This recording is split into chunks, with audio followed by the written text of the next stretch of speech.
Dhimma mana hidhaa Saa'udiiti. Siisaniiti. Haadha abbaa kee.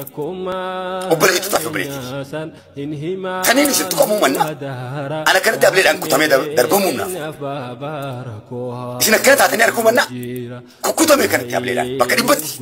Nakkitifanii lafa tana gubbaa badu naa. Dubbii gabaabdu. Warra qalbii isinitti godhusan. Isinitti taphatu san. Deemtanii barbaaddatanii jechuudha. Ani immoo dubbii teessan tanaan qalbii tokkollee safaataa tokkollee fedha. Katti dhiigeef katti hin dhiigin garaagarummaa guddaa dha.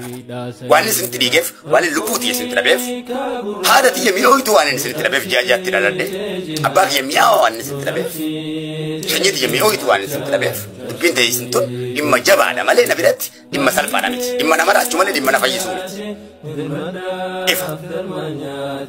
لا إله إلا أنت سبحانك إني كنت من الظالمين.